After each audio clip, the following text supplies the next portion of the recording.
Good morning, नमस्कार, जय हिंद, राम राम सभी प्यारे बच्चों को। कैसे हैं आप सभी? उम्मीद करता हूं बहुत अच्छे होंगे, स्वस्थ होंगे। रोहित, प्रमोद, सन्नी, ज्योति, बिट्टू, जितने भी विद्यार्थी लाइव आ चुके हैं, सभी मेरे प्यारे बच्चों का स्वागत है आपके अपने बेहतरीन प्लेटफॉर्म करियरविल ऐप पर। तो एक बार जल्दी से अपना हालचाल बताइएगा और साथ के साथ मेरे को ये बताइएगा कि आप लोगों के परिवार वाले कैसे हैं।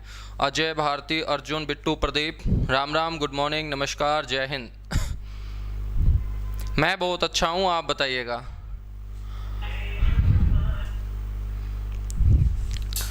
और अभी तक अपनी जितने भी क्लासेज हुई हैं, मेरे हिसाब से सारी की सारी बातें आसानी से आपके समझ में भी आ गई होंगी। कोई भी आपका डाउट नहीं बचता होगा। और फिर भी किसी बच्चे का जो डाउट बचता है,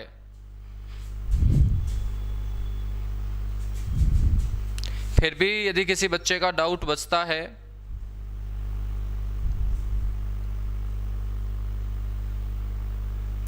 वो भी साथ के साथ मेरे से आप डाउट क्लियर कर सकते हैं।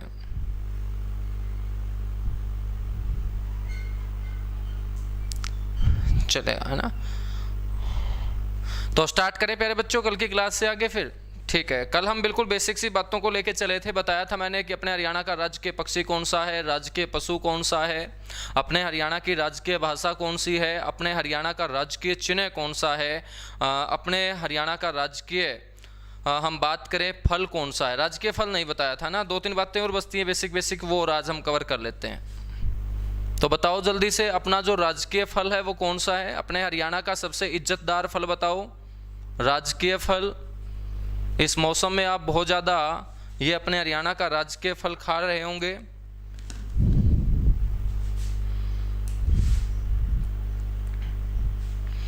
तो बच्चों, जो राजकीय फल है ये आपको ध्यान रखना है, वो है हमारा आम। और आम का जो साइंटिफिकल नेम है वो है मैंगीफेरा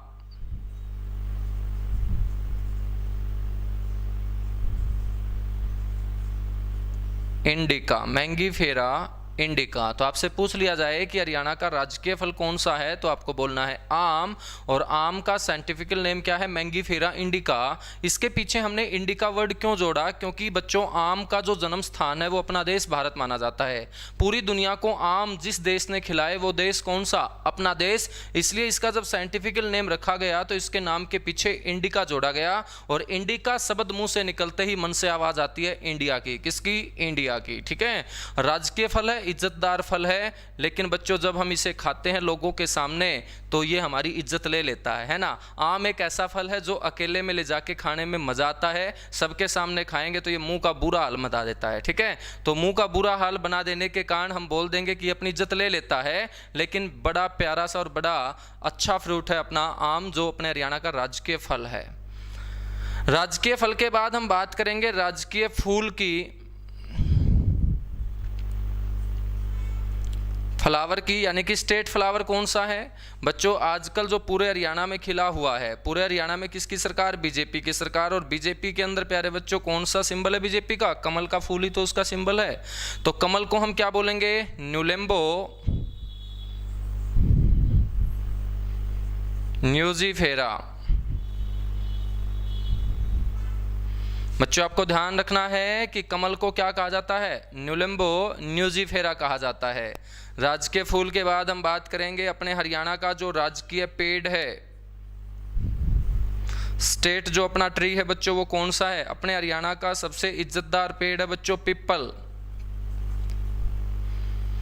पीपल को हम क्या बोलते हैं? पीपल का नाम आपको ध्यान रखना है फिकस रेलिगियोसा। फिकस रेलिगियोसा। तो राजकीय फल है आम, जिसका साइंटिफिकल नेम है मैंगीफेरा इंडिका। राजकीय फूल है कमल, जिसका साइंटिफिकल नेम है न्यूलेम्बो न्यूजीफेरा। राजकीय पेड़ है प्यारे बच्चों पीपल, जिसे हम बोलते हैं फिकस रेलिगियोसा। ठीक है, यहाँ तक बातें कवर हुई। चलेगा, कुछ और बातें फिर कवर करें। आपसे पूछ लिया जाए कि बताइएगा अपने हरियाणा का प्रथम राज्य कवि। प्रथम राज्य कवि, राज्य कवि का मतलब कि राज्य का सबसे सम्मानित कवि जो सबसे पहले घोषित किया गया था वो कौन था? तो आपको बोलना है कि जो फर्स्ट स्टेट पोएट अपना रहा, प्रथम राज्य कवि रहा, उसका नाम है उदय भानु हंस। उदय भानु हंस की हम बात करेंगे। ठीक है, राज्य कवि है तो प्यारे बच्चों कौन सी भाषा का कवि होगा? उदय भानु हंस। अब अपना हरियाणा कौन सी भाषा वाला राज्य है? हिंदी भाषा वाला राज्य है। तो बच्चों यहाँ पर इज्जत भी सबसे ज़्यादा कौन सी भाषा को मिलेगी? हिंदी भाषा को मिलेगी। तो आपसे पूछ ले कि उदय भानु हंस कौन सी भाषा के प्रसिद्ध कवि थे, तो मेरे प्यारे बच्चों आपको बोलना है कि ये हिंदी भाषा के प्रसिद्ध कवि थे, हिंदी भाषा के प्रसिद्ध कवि थे। ठीक है, अब सबसे इज्जतदार कवि हुए हैं उदय भानु हंस, और वो भी प्रथम। तो आपको ध्यान रखना है बच्चों कि इनके बारे में सारी की सारी बातें आपको पता होनी चाहिए। सबसे पहले आपको पता होना चाहिए इनका जन्म कब हुआ था। इनका जन्म हुआ था मेरे प्यारे बच्चों 2 अगस्त 1926 को। 2 अगस्त 1926 को जिस गांव में ये पैदा हुए थे उस गांव का नाम है दियारा दीनपना। दियारा दीनपना जो गांव है बच्चों, ये मुजफ्फरगढ़ जिले के अंदर पड़ता है। मुजफ्फरगढ़ है, ये मुजफ्फरनगर नहीं है। मुजफ्फरनगर उत्तर प्रदेश के अंदर है। जिस मुजफ्फरगढ़ की मैं बात कर रहा हूं ये मुजफ्फरगढ़ पाकिस्तान देश के अंदर है। तो पाकिस्तान के मुजफ्फरगढ़ के दियारा दीनपना में 2 अगस्त 1926 को पैदा हुए उदय भानु हंस, और हरियाणा बनने के साथ ही अपने हरियाणा के पहले कवि इन्हें नियुक्त किया गया, पहला कवि इन्हें घोषित किया गया हिंदी भाषा का, जिसका हम नाम बोलेंगे हंस या उदय भानु हंस। बच्चों जन्म के बाद हम बात करें इनकी मृत्यु की। मृत्यु भी इंपॉर्टेंट रहेगी क्योंकि एक बड़ी शख्सियत है। 26 फरवरी 2019 को इनकी मृत्यु हुई लाजपत नगर के अंदर। और लाजपत नगर जो है प्यारे बच्चों वो अपने हरियाणा के हिसार जिले का फवारा चौक के पास एक छोटा सा एरिया है जिसे हम लाजपत नगर बोलते हैं। तो 26 फरवरी 2019 को इनकी क्या हुई? मृत्यु हुई। पाकिस्तान में जन्म हुआ था 15 अगस्त 1947 को, जब प्यारे बच्चों देश का विभाजन हुआ, हिंदुओं के लिए हिंदुस्तान बना, मुसलमानों के लिए पाकिस्तान बना, तो लोगों ने पलायन करना शुरू कर दिया था। और इनका जो परिवार है वो वहाँ से पलायन करके, पाकिस्तान से पलायन करके अपने हरियाणा के हिसार में आकर बस गया था। उसके बाद से इनका परिवार और इन्होंने अपनी जो ज़िंदगी गुजारी है वो हिसार में रह के ही गुजारी है। और हिसार आप सभी जानते हैं अपने हरियाणा के अंदर बच्चों वर्तमान में दूसरा सबसे बड़ा जिला है हिसार सिरसा के बाद, जिसका एरिया 3983 स्क्वायर किलोमीटर है। ठीक है, हम बात करें तो बच्चों इनकी बहुत सारी रचनाएं हैं और इनकी रचनाओं से आपसे एग्जाम के अंदर क्वेश्चन पूछता है। तो इनकी जो प्रसिद्ध रचनाएं हैं वो कौन कौन सी हैं? इनकी प्रसिद्ध रचनाओं में एक है बेड़ियों के ढंग, जो एग्जाम में पहले आपसे पूछी जा चुकी है और आगे भी पूछेगा, बेड़ियों के ढंग। सेकंड जो है वो आपको ध्यान रखना है संत सिपाही।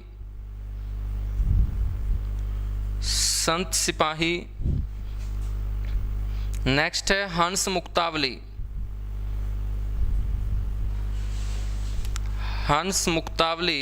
नेक्स्ट है शंख और शहनाई।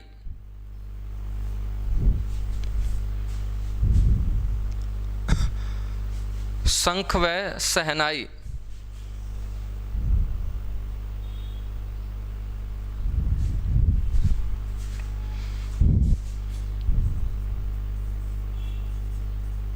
और एक रचना और है बच्चों जो आपसे एग्जाम में पूछी गई, देशन में देश हरियाणा।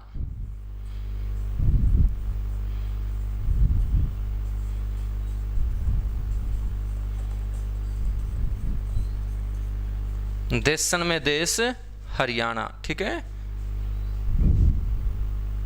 तो ये आपको ध्यान रखना है कि ये 5 रचनाएं आपको अच्छे से ध्यान रखनी है और इन 5 रचनाओं में से आपसे एक क्वेश्चन पूछेगा ही पूछेगा। बच्चों बार बार एग्जाम में पूछा गया है, जिसमें बेड़ियों के डंग आपसे पूछी जा चुकी है, शंख व शहनाई आपसे पूछी जा चुकी है, देशन में देश हरियाणा आपसे पूछी जा चुकी है। तो अब की बार जो नंबर है बच्चों वो संत सिपाही और हंस मुक्तावली नामक प्रसिद्ध रचना का है। आपसे पूछेगा कि ये कौन से कवि की प्रसिद्ध रचना है। आंसर होना चाहिए उदय भानु हंस की। बच्चों इन रचनाओं में जो ये संत सिपाही रचना है है ये मोस्ट इंपॉर्टेंट है। संत सिपाही रचना आपसे पूछेगा कि कौन से व्यक्ति के जीवन पर आधारित है। बच्चों, संत सिपाही नामक प्रसिद्ध रचना जो उदय भानु हंस के द्वारा रची गई है, ये एक ऐसे आदमी के ऊपर आधारित है जिसने समाज के अंदर रह के लोगों को अपने धर्म की रक्षा करनी सिखाई, एक अच्छे मार्ग पर चलना सिखाया। और जो आदमी समाज के अंदर अपने धर्म की रक्षा करना सिखाता है, एक अच्छे मार्ग पर चलना सिखाता है, उसे हम हिंदू धर्म के अंदर संत बोलते हैं। क्या बोलते हैं? संत। साथ ही साथ उस आदमी ने समाज के अंदर रह के समाज के लिए लड़ने का भी काम किया। जब उसके विशेष धर्म के ऊपर किसने टिप्पणी की, उस विशेष धर्म से जुड़े लोगों का धर्म परिवर्तन करवाना जब स्टार्ट किया, तो प्यारे बच्चों उस वर्ग के खिलाफ जाकर उनसे लड़ने का भी काम किया और उससे लड़ने के लिए हथियार भी उठाए। जो हथियार उठाएगा उसे हम सिपाही बोलेंगे। तो उदय भानु हंस की जो ये रचना है संत सिपाही, एक ऐसे व्यक्ति के ऊपर आधारित है जिसने समाज के अंदर एक संत की भूमिका भी निभाई और जब समाज के लिए जरूरत पड़ी तो उसने सिपाही की भूमिका भी निभाई। ऐसे आदमी कौन हुए? ऐसे आदमी सिख धर्म के अंदर जो 10वें गुरु हुए हैं, गुरु गोविंद सिंह, वो हुए हैं। तो संत की भूमिका गुरु गोविंद सिंह ने निभाई और मुगलों के खिलाफ बच्चों लड़ने का काम किया, तो उन्होंने सिपाही की भूमिका भी समाज के अंदर निभाई। तो आपको ध्यान रखना है कि ये सिखों के 10वें गुरु गुरु गोविंद सिंह के जीवन पर आधारित इनकी प्रसिद्ध रचना है।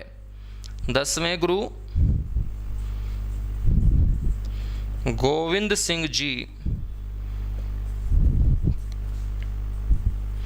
के जीवन पर आधारित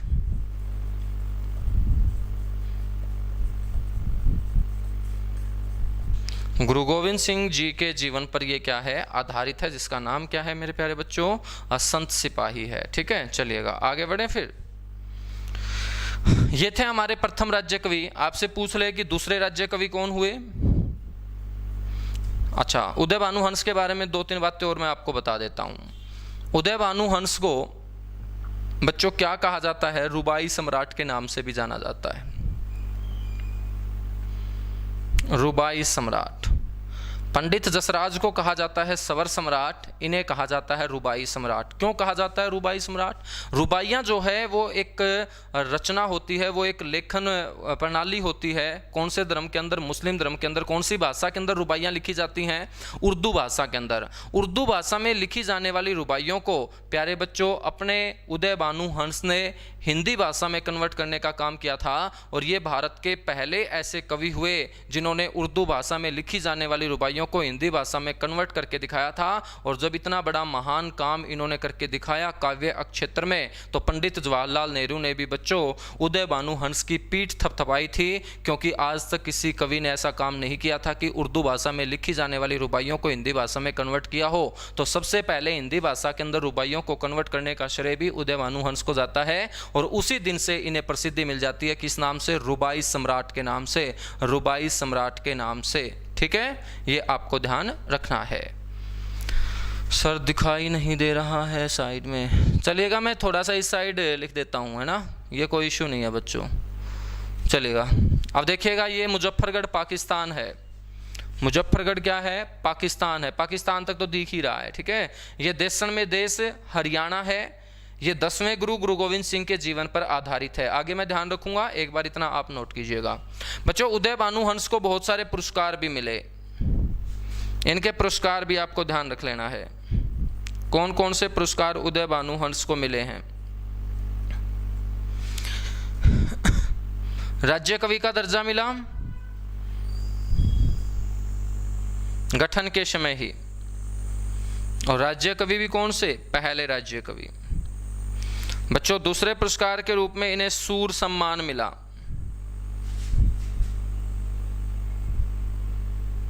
सूर सम्मान कब मिला? 2006 में। 2006 में, है ना, 2006 के अंदर। और उसके बाद बच्चों हरियाणा साहित्य रत्न सम्मान, हरियाणा साहित्य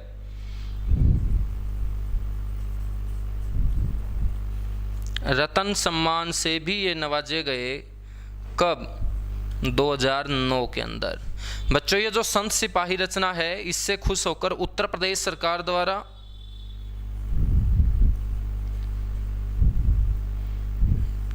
इन्हें निराला पुरस्कार भी दिया गया। तो क्वेश्चन आपसे पूछेगा कि उदय भानु हंस को निराला पुरस्कार कौन से राज्य की सरकार ने दिया था? आंसर होना चाहिए बच्चों उत्तर प्रदेश की सरकार ने उदय भानु हंस को निराला पुरस्कार से सम्मानित किया था। कौन सी रचना के लिए? संत सिपाही नामक रचना के लिए। जल्दी से इसे नोट करेंगे फिर आगे बढ़ेंगे।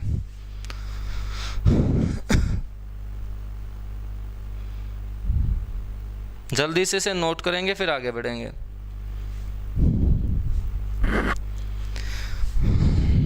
देखिएगा जो रिकॉर्डिंग वीडियो का आपका इशू है शायद आज ठीक हो जाएगा, ठीक है। और एक बार आप जो आपको नंबर दिया गया है उसके ऊपर कॉल करके आप पूछ भी लेना मेरे भाइयों, ठीक है। जल्दी से नोट करो फिर आगे बढ़ते हैं बच्चों।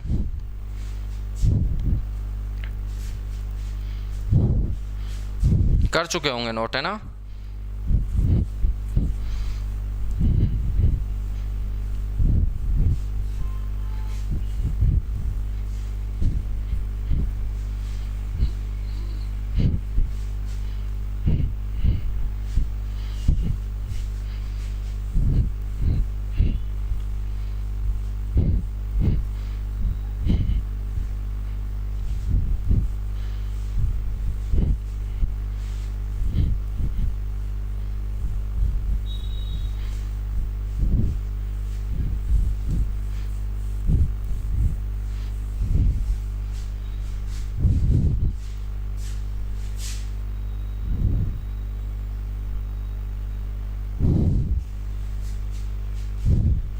अब हम बात करेंगे बच्चों दूसरे राज्य कवि की।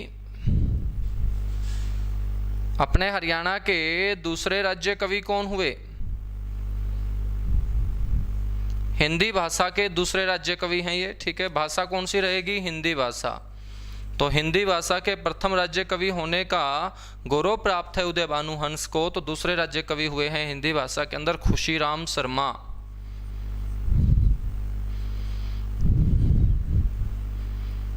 खुशीराम शर्मा, ठीक है। कई बार यहाँ से क्वेश्चन पूछ लिया जाता है, मैं इसलिए बता रहा हूँ। खुशीराम शर्मा की रचनाएं भी आपको ध्यान रखनी है। इनकी रचनाएं भी एग्जाम के अंदर कई बार पूछी गई। एक तो इनकी रचना है प्यारे बच्चों युद्ध चरित। दूसरी इनकी जो प्रसिद्ध रचना है वो है राणा निमंत्रण। राणा निमंत्रण। और तीसरी जो इनकी रचना है वो आपको ध्यान रखना है गुरु गोविंद सिंह। गुरु गोविंद सिंह। तो ये तीन रचनाएं ये खुशीराम शर्मा के द्वारा रचित हैं जो अपने हरियाणा में हिंदी भाषा के दूसरे राज्य कवि हुए। अब हम बात करेंगे उर्दू भाषा के प्रथम राज्य कवि। उर्दू भाषा के प्रथम राज्य कवि होने का दर्जा बच्चों किसे प्राप्त है? आपका आंसर होना चाहिए अनूप चंद आफ्ताब को। अनूप चंद आफ्ताब को। और अनूप चंद आफ्ताब का जो संबंध रहा है बच्चों वो हरियाणा के पानीपत से रहा है। तो पानीपत के रहने वाले अनूप चंद आफ्ताब हरियाणा के प्रथम और एकमात्र, या हम अंतिम भी बोल सकते हैं, ठीक है। इसके बाद बच्चों उर्दू भाषा का किसी भी कवि को राज्य कवि का दर्जा नहीं दिया गया। तो ये प्रथम व अंतिम उर्दू भाषा के कवि हैं अनूप चंद आफ्ताब, ठीक है, जिनका संबंध कहाँ से रहा? पानीपत से रहा। तो ये अपनी बेसिक सी बातें थी। और अब हम स्टार्ट करेंगे अपने हरियाणा के डिस्ट्रिक्ट्स को पढ़ना। जिलों को हम सबसे पहले कवर करेंगे बच्चों, और जिलों को कवर करने के बाद फिर मैं आपको हरियाणा की ज्योग्राफी कवर करवाऊंगा, ठीक है। हरियाणा की ज्योग्राफी में आपको क्या करवाऊंगा? कवर करवाऊंगा। फिर अपना जो मिसलेनियस पार्ट होगा कुछ वो मैं आपको कवर करवाऊंगा, ठीक है। बाकी जो आपकी पॉलिटी है, बाकी जो आपकी हिस्ट्री है या करंट अफेयर है या प्यारे बच्चों आपका कुछ मिसलेनियस पार्ट है वो आपको दीपक सर क्या करवाएंगे? कवर करवाएंगे, ठीक है। तो 22 के 22 जिलों को जिस दिन हम पढ़ लेंगे समझ लेना कि अपना जो 50% सिलेबस है वो क्या हो जाएगा? कंप्लीट हो जाएगा। 22 जिले बहुत लंबा समय अपना लेंगे बच्चों। ऐसा नहीं है कि 22 जिले कोई 10 से 12 क्लास में निपट जाएंगे। 22 जिलों को हम इस तरीके से पढ़ेंगे कि उन जिलों से कोई भी क्वेश्चन आपसे पूछा जाता है, ठीक है। हिस्ट्री को छोड़ के, पॉलिटी को छोड़ के, और यहाँ यदि कोई करंट अफेयर का क्वेश्चन जिले से बन रहा है उसको छोड़ के, क्योंकि वो दीपक सर का सेगमेंट है ना। बाकी जितने भी क्वेश्चन अपने जिलों से बनेंगे वो सारे के सारे क्वेश्चन हम क्या करेंगे? कवर करेंगे, ठीक है।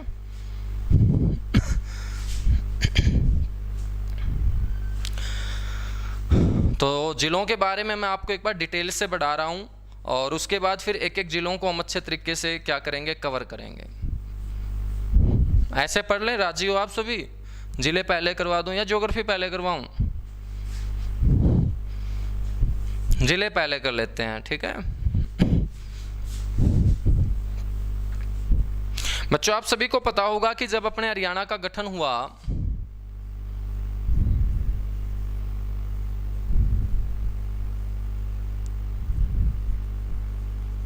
और हरियाणा का गठन कब हुआ? 1 नवंबर 1966 को।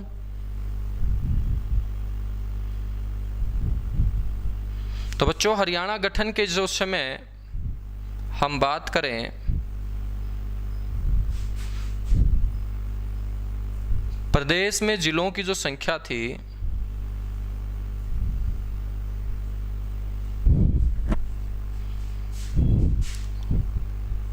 वो कितनी थी बच्चों? 7 थी। कितनी थी? 7 थी, ध्यान रखेंगे।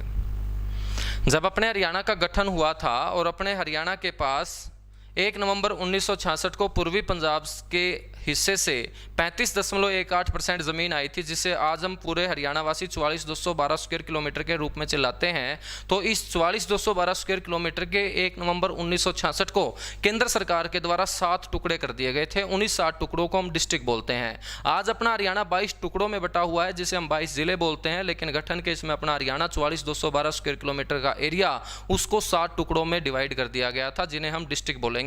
लेकिन बच्चों हरियाणा और पंजाब का क्षेत्र विभाजित करने के लिए जिस कमेटी का गठन किया गया था उसे हम बॉर्डर कमीशन बोलते हैं, सीमा आयोग बोलते हैं। देखिएगा, तीसरी लोकसभा के जो अध्यक्ष थे वो सरदार हुकुम सिंह थे और सरदार हुकुम सिंह की सिफारिश पर ही कौन सा क्षेत्र हरियाणा को दिया जाए, कौन सा क्षेत्र पंजाब के पास रहे, ये बातें तय करने के लिए एक आयोग बनाया गया था। उसे हम क्या बोलते हैं? सीमा आयोग बोलते हैं, बॉर्डर कमीशन बोलते हैं, सीमा आयोग बोलते हैं, या हम इसे बोलेंगे बॉर्डर कमीशन। सीमा आयोग का जो गठन किया गया था वो आप सभी को पता होगा 23 अप्रैल 1966 को किया गया था। 23 अप्रैल 1966 को। इस सीमा आयोग के अंदर जो सदस्य संख्या थी मेरे प्यारे बच्चों वो 3 थी, और इन 3 सदस्यों में जिनमें एक का नाम था जेसी शाह, पूरा नाम है जयंतीलाल छोटेलाल शाह, गुजरात के रहने वाले थे। दूसरा नाम है एस दत्त, तीसरा नाम है प्यारे बच्चों एम फिलिप। इन 3 व्यक्तियों को जिम्मेदारी दी गई थी सरदार हुकुम सिंह के द्वारा कि आप कौन सा क्षेत्र हरियाणा को दो, कौन सा क्षेत्र पंजाब को दो। ये तमाम बातें आपको लिख के केंद्र सरकार के सामने रिपोर्ट प्रस्तुत करनी है, और जो जो बातें आप लिखोगे उसी के आधार पे हरियाणा को पंजाब से क्या कर दिया जाएगा? अलग कर दिया जाएगा।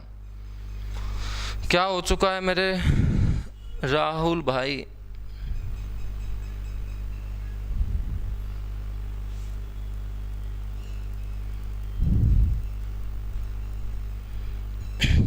फालतू के कमेंट बहुत ज़्यादा करते हो मेरे भाई, ठीक है। सारी बातें मेरे से ही पूछते हो कि सर ये क्यों नहीं हुआ, वो क्यों नहीं हुआ, ठीक है। सर स्क्रीनशॉट क्यों नहीं लिए जा रहे हैं? स्क्रीनशॉट नहीं लिए जाएंगे मेरे भाई, ठीक है।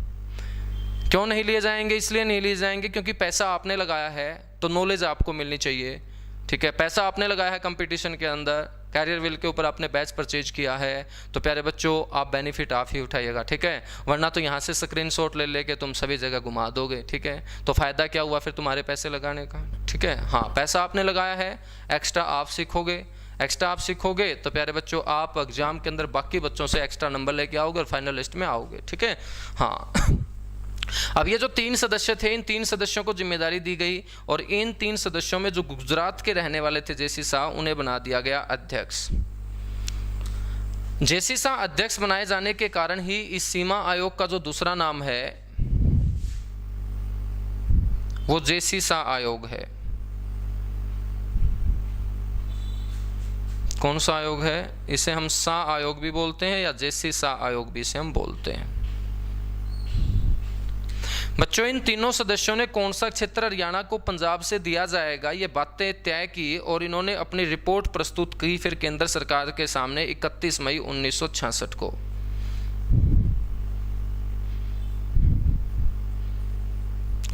मई 1966 को रिपोर्ट प्रस्तुत की और इस रिपोर्ट में लिखा गया कि हरियाणा को जो जमीन मिलेगी उस जमीन को अच्छे तरीके से चलाने के लिए आप इसके 5 टुकड़े कर सकते हो। 5 टुकड़ों का मतलब है यहाँ पर आप 5 जिले बना सकते हो।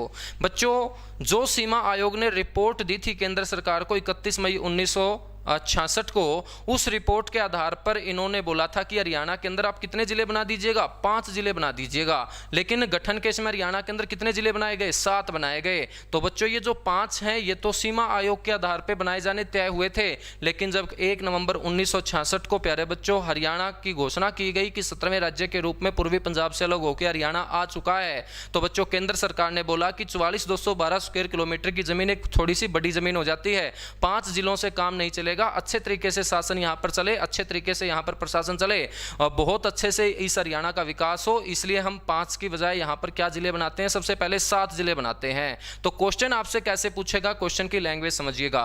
क्वेश्चन आपसे पूछेगा कि सीमा आयोग के आधार पर प्रदेश में कितने जिले बनाए जाने तय हुए थे।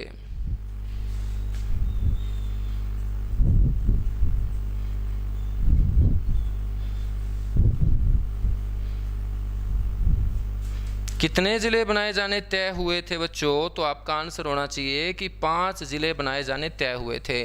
कौन कौन से हैं ये 5 जिले, इन 5 जिलों के बारे में हम बात करें, इन 5 जिलों के बारे में हम बात करें तो बच्चों एक जिला करनाल, एक जिला गुरुग्राम, उस समय इसे गुड़गांव कहा जाता था,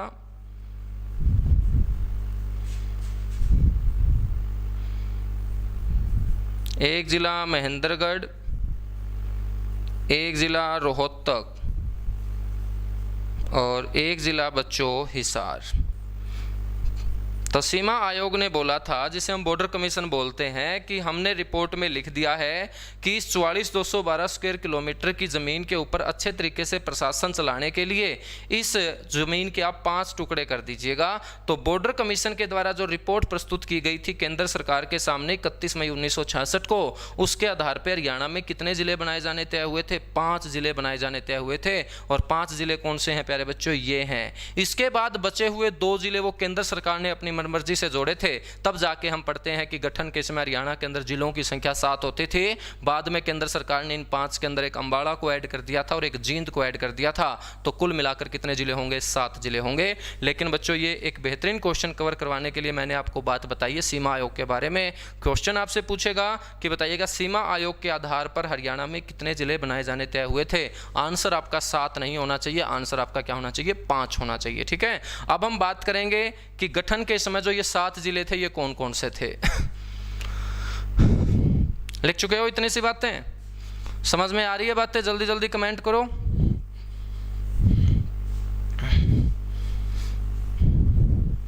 इस बैच में हमें बाकी बच्चों से कुछ अलग सीखना है। ठीक है, बाकी बच्चों से जब कुछ अलग सीखेंगे तभी तो पेपर में बाकी बच्चों से कुछ अलग करेंगे। ठीक है, यदि जो बच्चे पढ़ रहे हैं वैसा ही हम पढ़ लेंगे तो प्यारे बच्चों फिर अपना भी असर ऐसा ही होगा जैसा बाकियों का होगा। ठीक है, तो हमें अलग पढ़ना है। चलेगा, अब ये 7 जिले कौन कौन से थे गठन के समय, इनको आसानी से याद रखेंगे एक ट्रिक के माध्यम से। ठीक है, बहुत बच्चे ट्रिक बोलते रहते हैं कि सर ट्रिक भी बताया करो। ट्रिक है बच्चों, आपको याद रखना है एक वर्ड, कागज अमर है।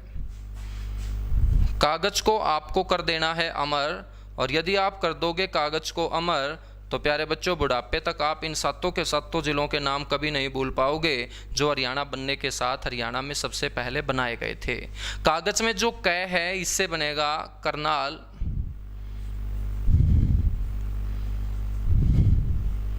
करनाल, गै से बनेगा बच्चों गुड़गांव, जो वर्ष 2016 के अंदर गुरुग्राम में कन्वर्ट कर दिया गया मनोहर लाल खट्टर जी की सरकार के द्वारा।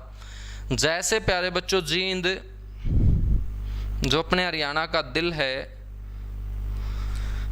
ऐसे बनेगा अम्बाड़ा जो अपने हरियाणा के पुराने ज़िलों में से एक है, अम्बाड़ा, जहाँ सबसे पहला बस स्टैंड बना, जहाँ सबसे पहला प्यारे बच्चों एयरबेस बना। मैं से बनेगा महेंद्रगढ़, ठीक है। हाँ, सबसे पहला बस स्टैंड आप अम्बाड़ा में पढ़ते हो, लेकिन जब मैं आपको पढ़ाऊंगा तो बच्चों मैं आपको अम्बाड़ा नहीं पढ़ाऊंगा, मैं सबसे पहला बस स्टैंड अपने हरियाणा के अंदर गुड़गांव पढ़ाऊंगा, ठीक है। क्योंकि सारे बच्चे अम्बाड़ा पढ़ते हैं, इसलिए मैंने आपको बताया है किताबों के अंदर अम्बाड़ा लिखा गया, लेकिन हम गुड़गांव पढ़ेंगे। गुड़गांव के बाद प्यारे बच्चों 1 हफ्ते के बाद अम्बाड़ा का बस स्टैंड बना था ना। तमाम बातें हम करेंगे ज्योग्राफी में। रै से क्या बनेगा? रै से रेवाड़ी नहीं बनाना है आपको, रै से बनाना है रोहतक, और है से प्यारे बच्चों बनेगा अपना प्यारा सा जिला हिसार, ठीक है। हरियाणा गठन के समय ये 7 जिले थे, जिनमें से अम्बाड़ा और जींद ये बाद में केंद्र सरकार ने जोड़े थे, और उससे पहले सीमा आयोग के आधार पे जो रिपोर्ट प्रस्तुत की गई थी वहाँ 5 जिले बनाए जाने तय किए गए थे, करनाल, गुड़गांव, महेंद्रगढ़, रोहतक और हिसार, ठीक है। बच्चों हम बात करें कि इन 7 जिलों में से सबसे बड़ा जिला कौन सा होता था, तो आपको बोलना है वो होता था हिसार। वो कौन सा होता था? हिसार होता था। तो आपको ध्यान रखना है कि गठन के समय सबसे बड़ा जिला होता था हिसार।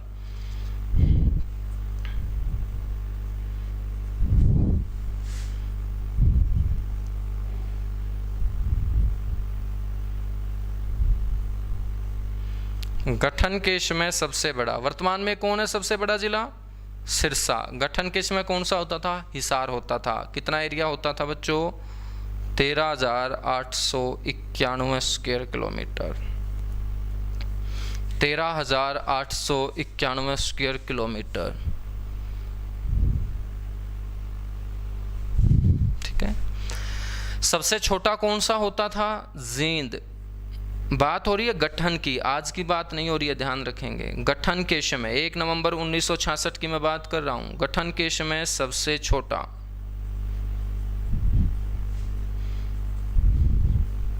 बच्चों कितना छोटा होता था ये? तो आपको बोलना है 2712 स्क्वायर किलोमीटर।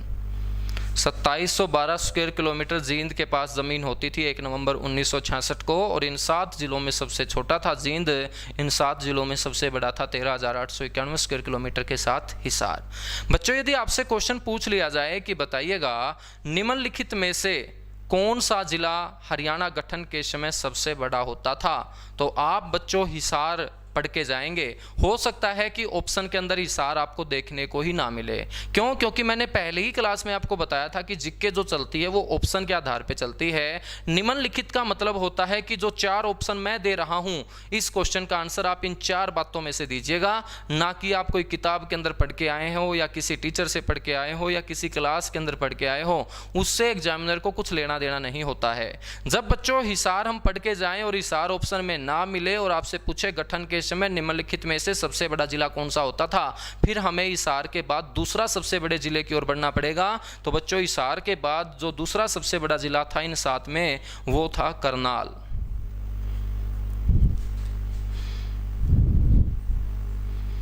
गठन के समय दूसरा सबसे बड़ा। तो हिसार जब आपको ऑप्शन में ना मिले तो बच्चों गोला भर देना है आपको करनाल के नाम का, और दूसरा सबसे बड़ा था तो करनाल का एरिया भी ध्यान रख लेंगे। 7964 स्क्वायर किलोमीटर जमीन करनाल के पास उस समय होती थी, ठीक है। ऐसे ही जब आपसे सबसे छोटा जिला पूछे गठन के समय, ऑप्शन में जींद ना दिया हो, तो हमें फिर दूसरे सबसे छोटे जिले की तरफ बढ़ना पड़ेगा, और उस समय दूसरा सबसे छोटा होता था बच्चों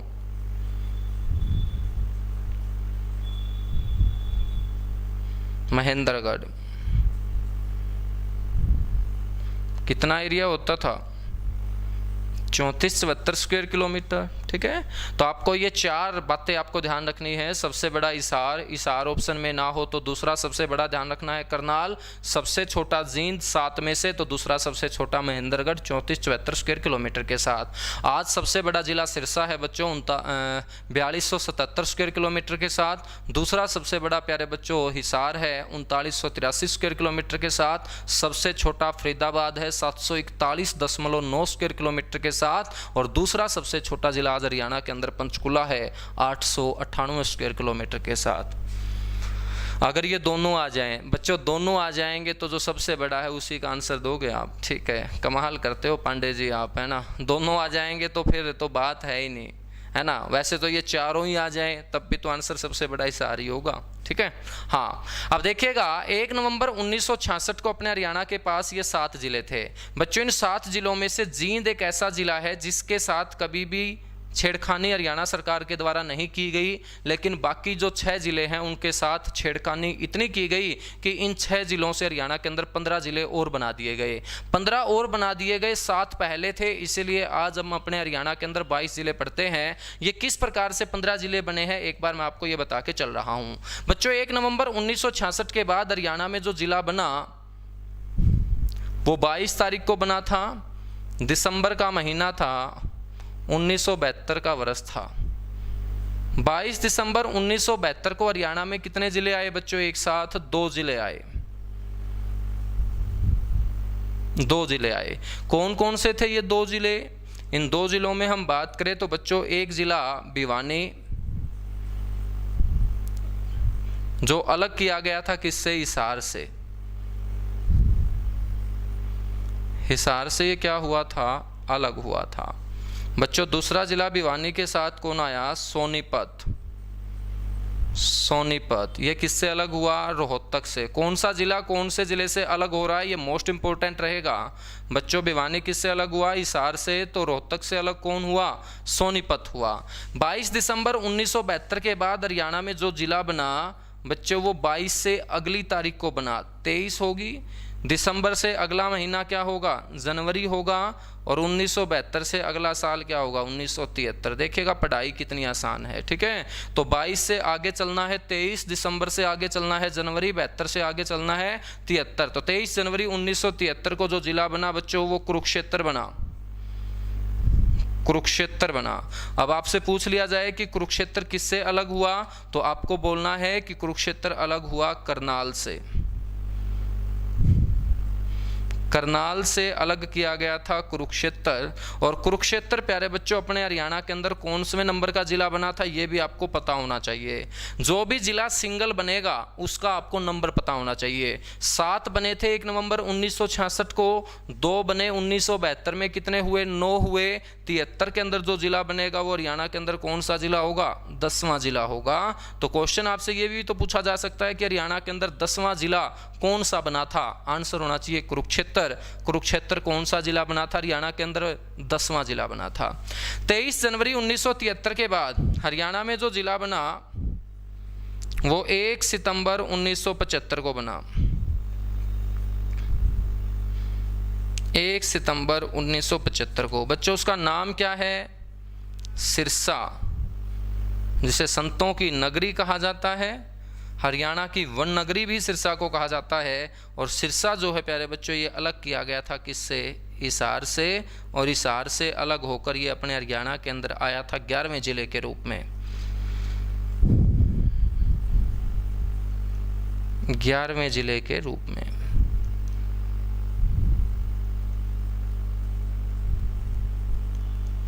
ठीक है बच्चों, कई बार आपको 1 सितंबर 1975 नहीं मिलेगा, कई जगह आप 26 अगस्त 1975 पढ़ेंगे। यदि ये दोनों के दोनों आंकड़े आपको अलग अलग पेपर में देखने को मिले तब तो हमें कोई दिक्कत नहीं है। 1 सितंबर 1975 मिल जाएगा तो गोला भर देंगे 1 सितंबर 1975 के नाम का।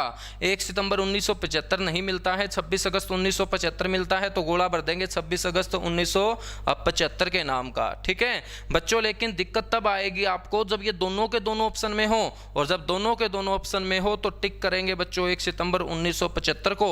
किसी भी जिले को पूर्ण रूप से जिले का दर्जा तब दिया जाता है जब जिले का चौधरी नियुक्त कर दिया जाता है। और जिले का जो चौधरी होता है वो डीसी होता है, डिप्टी कमिश्नर होता है, जिसे हम जिला उपायुक्त बोलते हैं, ठीक है। डिस्ट्रिक्ट डिप्टी कमिश्नर हम बोलेंगे, जिला उपायुक्त हम बोलेंगे, जो जिले का चौधरी होता है। तो ये आपको ध्यान रखना है कि 1 सितंबर 1975 को सिरसा जिले का जो जिला उपायुक्त था उन्होंने पदभार संभाल लिया था। तो 1 सितंबर 1975 एक्यूरेट आंकड़ा रहेगा।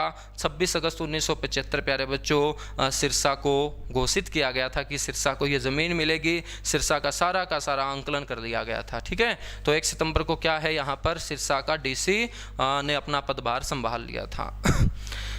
बच्चों सिरसा के बाद हरियाणा में जो जिला बना वो 15 अगस्त 1979 को बना।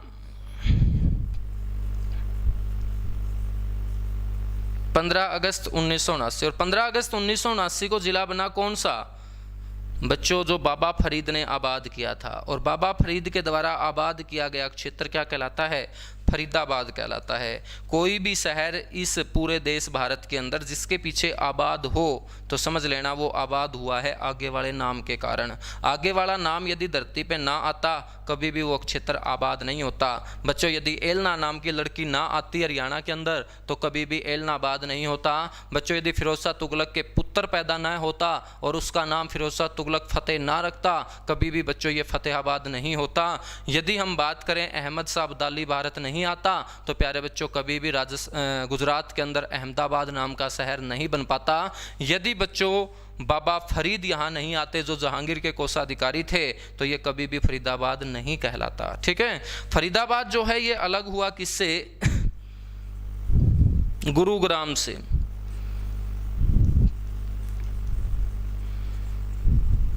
गुरुग्राम से ये क्या हुआ, अलग हुआ। और गुरुग्राम से अलग होकर ये अपने हरियाणा के अंदर कौन सा जिला बना होगा, फिर 12वां जिला। और HSSC ने आपसे ये क्वेश्चन पूछा था कि फरीदाबाद का गठन कौन से जिले के रूप में हुआ था। आंसर होना चाहिए 12वें जिले के रूप में। कौन से जिले के रूप में बना था ये, 12वें जिले के रूप में बच्चों ये बना था।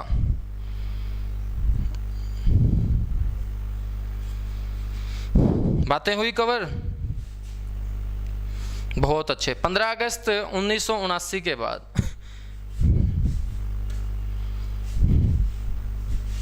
15 अगस्त 1979 के बाद हरियाणा में जो जिले बने थे बच्चों वो 10 साल के बाद बने थे। और 10 साल के बाद कोई एक जिला नहीं बना था बल्कि 4 जिले एक साथ बनाए गए थे। और 10 साल का मतलब है 1989। तो हम बात करेंगे 1 नवंबर 1989 की, 1989। 1 नवंबर 1989 को हरियाणा में एक साथ क्या 4 जिले बनाए गए थे, 4 जिले। तो बच्चों हरियाणा गठन के बाद 1989 का ये वो वर्ष था जब हरियाणा में एक साथ सबसे ज़्यादा संख्या में जिलों का गठन किया गया था। अब देखिएगा सबसे ज़्यादा जिलों का गठन 1 नवंबर 1966 को हुआ, ठीक है। लेकिन मैंने बोला है गठन के बाद। हरियाणा बनने के बाद जिस वर्ष हरियाणा में सबसे ज़्यादा जिले एक साथ बनाए गए थे वो वर्ष कौन सा था, 1989 का। और 1989 में एक साथ कितने जिले बने, 4 जिले बने। कौन कौन से हैं ये 4 जिले बच्चों, इन 4 जिलों को याद रखेंगे एक नाम से, किरपी, KRPY। किरपी कौन थी, कृपाचार्य की बहन थी। कृपाचार्य कौन था बच्चों, गुरु द्रोणाचार्य का साला था।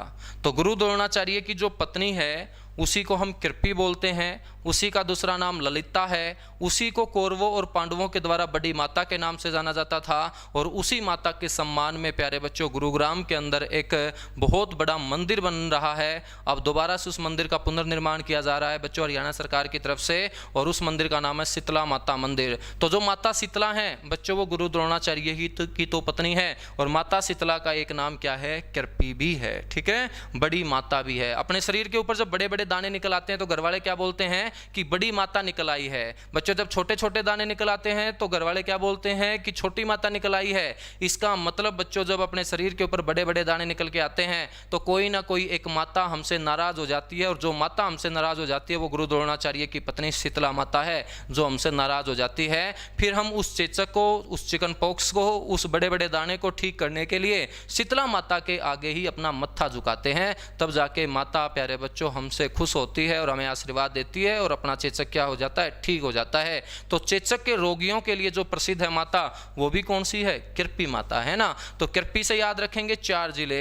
कृपी में जो कै आया है इससे बनेगा कैथल। कैथल अलग हुआ किससे? कुरुक्षेत्र से।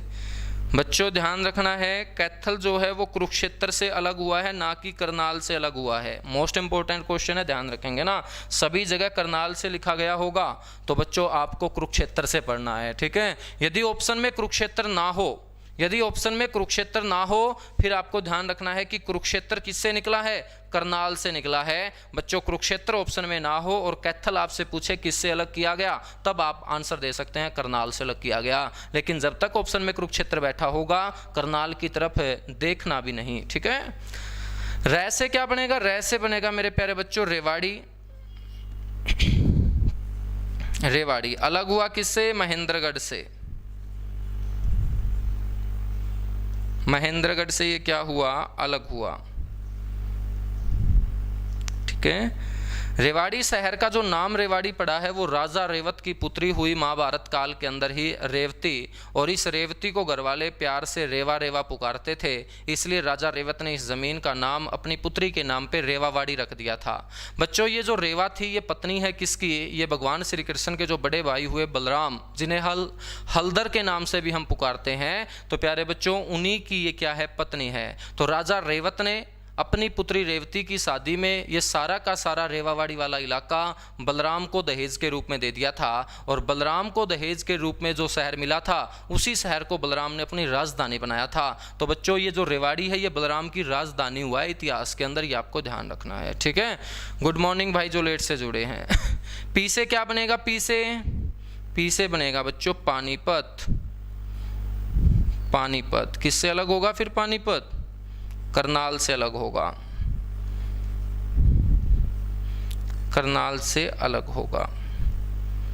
बच्चों पानीपत सबसे पहले अपने हरियाणा के अंदर जिला बना दिया गया 1 नवंबर 1989 को, लेकिन पानीपत का जिले का दर्जा समाप्त कर दिया जाता है, वापिस इसे करनाल में मिला दिया जाता है।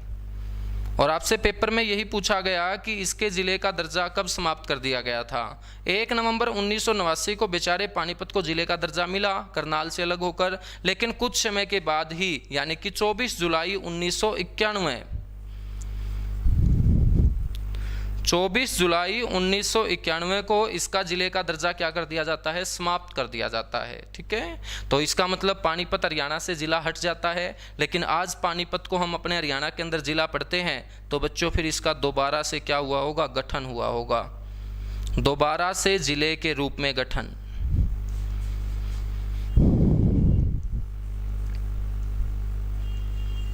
दोबारा से जिले के रूप में गठन बच्चों कब? 1 जनवरी 1992 को, 1 जनवरी 1992 को। अपने हरियाणा के अंदर जो 22 ज़िले हैं, इन 22 ज़िलों में एकमात्र ऐसा ज़िला जो हरियाणा में 2 बार ज़िला बनाया गया, जो 2 बार ज़िला बनाया गया है वो कौन सा है? पानीपत। पहली बार तो कब बनाया गया था? 1 नवंबर 1989 को। फिर प्यारे बच्चों ज़िले का हक इससे छीन लिया जाता है 24 जुलाई 1991 को। उसके बाद इसे दोबारा से ज़िला बना दिया जाता है करनाल से ही अलग करके 1 जनवरी 1992 को। और बच्चों ये आपसे कभी ना कभी क्वेश्चन पूछेगा कि पानीपत को दूसरी बार ज़िले का दर्जा कब दिया गया था? आंसर होना चाहिए 1 जनवरी 1992 को। और इस समय अपने हरियाणा के मुख्यमंत्री होते थे भजन लाल। कौन होते थे? भजन लाल, ठीक है। जब ये बना था उस समय मुख्यमंत्री होते थे देवीलाल, जब दूसरी बार जिला बना था उस समय होते थे भजन लाल। वाई से क्या बनेगा? वाई से यमुनानगर बनेगा, वाई से बनेगा यमुनानगर, ठीक है। यमुनानगर किससे अलग हुआ बताओ जल्दी से? यमुनानगर किससे अलग हुआ है बच्चों? अंबाला से अलग हुआ है।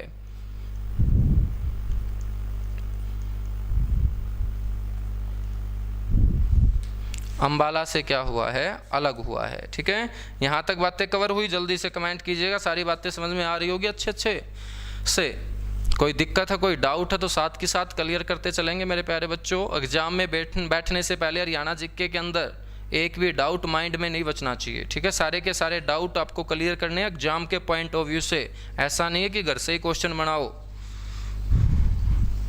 आपको क्वेश्चन की फैक्ट्री नहीं खोलनी है, ठीक है। कहीं खुद ही सोचे जाओ फालतू में और क्वेश्चन बनाते जाओ क्योंकि ये दिमाग फालतू चीज़ों की तरफ ज़्यादा भागता है, ठीक है। हाँ, पढ़ने की तरफ कम भागता है। नोट्स इकट्ठे करने हो, ठीक है, नोट्स इकट्ठे करने हो, बुक्स इकट्ठी करनी हो, उस साइड दिमाग ज़्यादा भागता है।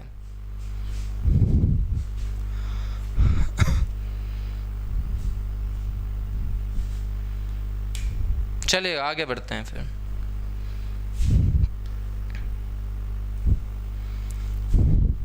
अब हम बात करेंगे इन 4 जिलों के बाद जो हरियाणा में जिला बना बच्चों, वो 15 तारीख को बना था, अगस्त का महीना और 1995 का वर्ष। 15 अगस्त 1995 को जो जिला बना अपने हरियाणा के अंदर बच्चों, वो बना था पंचकुला। अलग किया गया किससे? अलग किया गया बच्चों, बताओ जल्दी से, अंबाला से।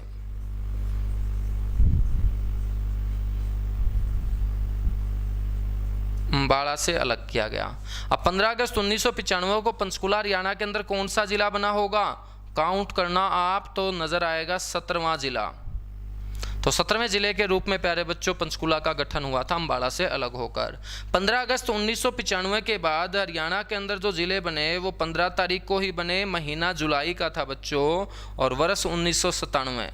15 जुलाई 1997 को हरियाणा में 2 जिले एक साथ आए थे। उन 2 जिलों में हम बात करेंगे बच्चों, एक तो है झज्जर, अलग किया गया था किससे? रोहतक से। रोहतक से अलग किया गया।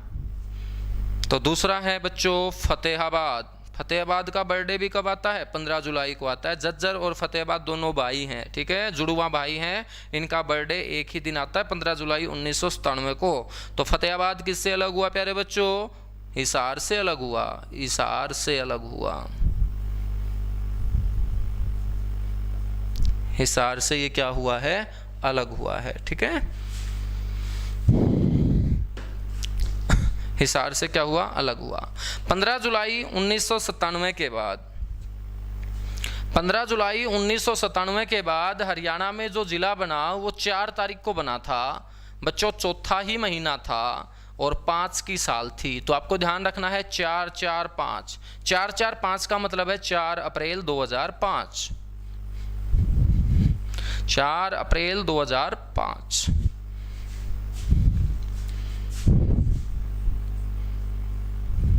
तो 20वें जिले की तरफ हम बढ़ चुके हैं और जो जिला सिंगल बन रहा है उसका नंबर ध्यान रखना है। 4 अप्रैल 2005 को हरियाणा के अंदर कौन सा जिला बनाया गया? 20वां जिला बनाया गया, ठीक है बच्चों। नाम क्या था इसका उस समय? मेवात। 2016 में इसका नाम क्या कर दिया गया? नू। मेवात किससे अलग किया गया बच्चों? गुड़गांव से।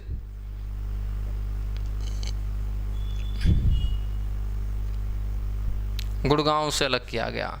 लेकिन यदि हम बात करें कि 20वां जो ये जिला था जो 4 अप्रैल 2005 को बनाया गया, इसको जिला बनाए जाने की जो घोषणा की थी वो किसने की थी? जिला बनाए जाने की घोषणा। सबसे पहले नेता का काम क्या होता है? घोषणा करना होता है। तो बच्चों इसके लिए भी घोषणा हुई थी सबसे पहले, और ये घोषणा की थी वर्ष 2004 के अंदर। तारीख थी बच्चों 2 अक्टूबर 2004। किसके द्वारा? ओम प्रकाश चौटाला के द्वारा। 2004 में हरियाणा के सीएम कौन थे बच्चों? ओम प्रकाश चौटाला थे। और 2 अक्टूबर यानी कि महात्मा गांधी की जयंती के दिन 2004 में ओम प्रकाश चौटाला की एक रैली थी और उस बड़ी रैली में ओम प्रकाश चौटाला ने घोषणा की थी कि 2005 के अंदर होने वाले इलेक्शन में यदि इस क्षेत्र की जनता अपने वोट के आधार पर मेरे को दूसरी बार लगातार सीएम पद की शपथ दिला देती है तो मेरी दूसरी बार सरकार आते ही गुड़गांव से इस ज़मीन को अलग करके मैं एक ज़िले के रूप में लाने का काम करूंगा और ये हरियाणा के अंदर 20वां ज़िला होगा। और इस ज़िले का जो नाम है वो मैं रखूंगा क्या बच्चों? घोषणा के दौरान बोला गया था कि इसका जो नाम रखा जाएगा वो महात्मा गांधी के प्रसिद्ध वाक्य सत्यमेव जयते के आधार पर सत्यमेव पुरम रखा जाएगा। सत्यमेव पुरम रखा जाएगा। तो सबसे पहले जब इसको जिला बनाए जाने की घोषणा ओम प्रकाश चौटाला ने की थी तो इसका नाम क्या रखा जाना तय किया गया था? सत्यमेव पुरम। क्यों किया गया था? क्योंकि महात्मा गांधी का प्रसिद्ध वाक्य है सत्यमेव जयते, सत्य की हमेशा क्या होती है? जीत होती है। और ये जो सारा का सारा इलाका है आज, जिसे हम नू के रूप में जानते हैं, जिसका मेवात नाम से गठन किया गया और सत्यमेवपुरम नाम से जिला बनाए जाने की घोषणा सबसे पहले 2 अक्टूबर 2004 को ओम प्रकाश चौटाला ने की थी। बच्चों ये सारा का सारा मुस्लिम आबादी वाला इलाका है और इस मुस्लिम आबादी को बहुत अच्छे तरीके से आबाद बनाए रखने में जिसका योगदान है वो महात्मा गांधी ही है। आप सभी जानते हैं इस देश का बंटवारा 15 अगस्त 1947 को धर्म के आधार पर हुआ था। हिंदुओं के लिए हिंदुस्तान बना था तो मुसलमानों के लिए पाकिस्तान बना था। जब बंटवारा हुआ तो बच्चों पाकिस्तान से हिंदुओं ने पलायन करना शुरू कर दिया था, तो भारत से मुसलमानों ने पलायन करना शुरू कर दिया था और नफरत दोनों धर्मों के लोगों के बीच भरी ही हुई थी। आपस में दोनों धर्मों के लोगों का बीच रास्ते में जहां भी सामना होता था तो आपस में मारकाट हिंसा जैसी घटनाएं सामने आने लगी। और महात्मा गांधी को जब इस बात का पता चला कि आपस में हिंदू और मुसलमान हिंसा के ऊपर उतर आए हैं, एक दूसरे को मौत के घाट उतारते चले जा रहे हैं, तो महात्मा गांधी को बीच में आकर बोलना पड़ा था कि ये देश जो है हिंदुस्तान ये अकेले हिंदुओं का नहीं है, यहाँ पर सभी धर्मों के लोग आसानी से रह सकते हैं और बाकी धर्मों के लोगों की सुरक्षा की गारंटी मैं लेता हूँ। मैं का मतलब महात्मा गांधी ने यह वाक्य बोला था और उसके बाद ये देश धर्म निरपेक्ष देश प्यारे बच्चों घोषित किया गया था। धर्म निरपेक्ष देश क्या है? घोषित किया गया था। ठीक है, अब देखिएगा गुड़गांव के साथ लगता ये इलाका मुस्लिम आबादी वाला इलाका था। बंटवारे के बाद जब यहाँ से लोगों ने पलायन करना शुरू किया तो महात्मा गांधी प्यारे बच्चों इस इलाके के अंदर आए थे। कई गांवों के अंदर वो गए थे और वहां पर मुस्लिम भाइयों को समझाया था कि आपको हिंदुओं से डर के यहां से अपने घर छोड़ने की जरूरत नहीं है, आपको पाकिस्तान जाने की जरूरत नहीं है, आपकी सुरक्षा की गारंटी मैं लेता हूं। महात्मा गांधी के द्वारा यहां के मुसलमानों के रहने की सुरक्षा की गारंटी ली गई थी, तब जाकर यहां के मुसलमान बच्चों यहीं के होके रह गए थे और आज बड़े खुशी खुशी ये यहां पर रहते हैं, आबाद हैं, एक आदमी की बदौलत जिसका नाम महात्मा गांधी है। आज भी आप जाके देखोगे प्यारे बच्चों मेवात के कई गांवों के अंदर और उन गांवों के अंदर बने हुए घरों के अंदर तो महात्मा गांधी की फोटो बड़े सम्मान के साथ वो रखते हैं। क्यों? क्योंकि महात्मा गांधी का वो एहसान कभी नहीं भूल पाएंगे, क्योंकि वही एक आदमी था जिसकी बदौलत बच्चों ये लोग यहीं के होकर रह गए। ठीक है, इसलिए ओम प्रकाश चौटाला ने बोला था कि ये क्षेत्र सारा का सारा एक ही आदमी की बदौलत आबाद है। आज वो आदमी महात्मा गांधी है और उन्हीं के वाक्य के नाम पर इसको मैं जिला बनाए जाने की घोषणा करता हूं। यदि मैं दूसरी बार हरियाणा का लगातार क्या बनता हूं? सीएम बनता हूं। लेकिन बच्चों 2005 के अंदर भूपेंद्र सिंह हुड्डा मुख्यमंत्री होते हैं। हरियाणा के अंदर इंडियन नेशनल लोकदल पार्टी की सरकार चली जाती है और कांग्रेस की सरकार आ जाती है। तो बच्चों ओम प्रकाश चौटाला की जो घोषणा थी उसको पूरा करने का काम किया भूपेंद्र सिंह हुड्डा ने, लेकिन इसका नाम वो नहीं रखा जो ओम प्रकाश चौटाला ने बोला था। इसका नाम बच्चों भूपेंद्र सिंह हुड्डा ने रखा मेवात। क्या रखा? मेवात। क्यों रखा मेवात? क्योंकि इस इलाके के अंदर जो मुसलमान है वो कौन सी जाति के हैं? मेयो जाति के मुसलमान हैं। तो मेयो जाति के मुसलमानों की अधिकता के कारण मेयो जाति के मुसलमानों की अधिकता के कारण इसका नाम क्या है बच्चों? मेवात है। ध्यान रखेंगे मेवात है। लेकिन 2016 में बच्चों खट्टर से भी नहीं रुका गया और 2016 में इसका नाम कर दिया गया 2016 में इसका नाम कर दिया गया बच्चों नू। अब खट्टर ने बच्चों मेवात से इसे नू में क्यों कन्वर्ट किया? ये तो बात नहीं रही होगी कि सत्यमेवपुरम के नाम से मेवात में हुड्डा ने कन्वर्ट कर दिया था तो हुड्डा के नाम के साथ छेड़खानी फिर इस भाई साहब ने कर दी। ये कोई रीजन नहीं था। रीजन क्या था कि हरियाणा के अंदर मनोहर लाल खट्टर 2016 में जब सीएम थे, जब 2016 में सीएम थे तो खट्टर के सामने ये समस्या थी कि हरियाणा के अंदर जितने भी जिले थे वो जिले होने के साथ साथ शहर भी थे, लेकिन सिर्फ ये मेवात एक ऐसा जिला था जो जिला हो तो था इस नाम से, लेकिन मेवात नाम से शहर इस धरती के ऊपर ही नहीं है। कहने का मतलब प्यारे बच्चों कि मैं मेवात को छोड़ देता हूँ, बाकी जितने जिले बचे उन जिलों के नाम पर एक शहर भी है। यानी कि फतेहाबाद जिला आप पढ़ते हो तो फतेहाबाद आप अपनी गाड़ी लेके घूम फिर भी सकते हो, पपीहा पार्क में बैठ के बच्चों चाय पानी पी सकते हो। हिसार जिला है तो हिसार के अंदर भी बहुत पार्क है, हिसार के अंदर बहुत मॉल है, हिसार के अंदर बहुत अच्छी अच्छी मार्केट है, तो हिसार एक शहर भी है। रोहतक जिला है, तो रोहतक की शोरी मार्केट के अंदर सारी की सारी लड़कियां कपड़ा भी खरीद के आ सकती है, क्योंकि एशिया की सबसे बड़ी थोक कपड़े की वो मार्केट है। फरीदाबाद प्यारे बच्चों जिला है, तो बहुत बड़ा औद्योगिक शहर भी है। ठीक है बच्चों, हम बात करें, लेकिन जब मेवात जिला हम पढ़ते थे तो मेवात नाम का शहर धरती के ऊपर ही नहीं है बच्चों। मेवात जिले के अंदर तो घूम सकते थे आप, लेकिन मेवात शहर के अंदर घूमना चाहोगे तो ये आपका सपना कभी भी पूरा नहीं हो पाएगा, क्योंकि मेवात शहर नहीं है, सिर्फ नाम है, और उस नाम पर एक जिला था 2016 तक। लेकिन बच्चों मेवात का जो प्रशासन चलता था, जिस शहर से चलता था, वो शहर कौन सा था? नूह था। तो खट्टर ने सोचा कि मैं हरियाणा के सारे जिले ऐसे बनाता हूं जो जिले होने के साथ साथ क्या हो, शहर भी हो। तो मेवात जिले का नाम फिर क्या कर दिया जाता है? नूह शहर के नाम पर कर दिया जाता है, आज इसे हम नूह जिला बोलते हैं। कहने का मतलब क्या है कि आज हरियाणा के अंदर 22 के 22 जो जिले हैं वो जिले होने के साथ साथ शहर भी हैं बच्चों। मेवात सिर्फ नाम था और उस नाम से जिला था, उस नाम का शहर धरती के ऊपर आज तक नहीं हमने देखा, ना हम कभी प्यारे बच्चों गए हैं। ठीक है, तो समझ में आया होगा कि क्यों नाम बदला गया है, समझ में आया होगा कि क्यों नाम बदला गया है। तो मैं एक बार आपकी क्लास का टाइम देख लेता हूं, है ना। मन तो नहीं कर रहा होगा तुम्हारा क्लास छोड़ने का।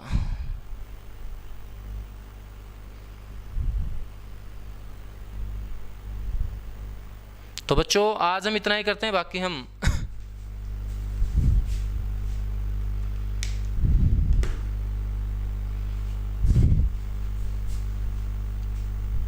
जिले हम कल से स्टार्ट करेंगे। ठीक है, आज मैंने जिलों का आपको ब्यौरा बताया है, 2 जिलों का ब्यौरा हम कल की क्लास में कवर करेंगे, और उसके बाद प्यारे बच्चों डे बाय डे हम फिर एक जिला अच्छे तरीके से पढ़ते चले जाएंगे। थैंक यू, गुड लक, हंसते रहिए, खेलते रहिए, मुस्कुराते रहिए, और साथ के साथ पढ़ते भी रहिएगा। एग्जाम बहुत नज़दीक है मेरे प्यारे बच्चों आपका।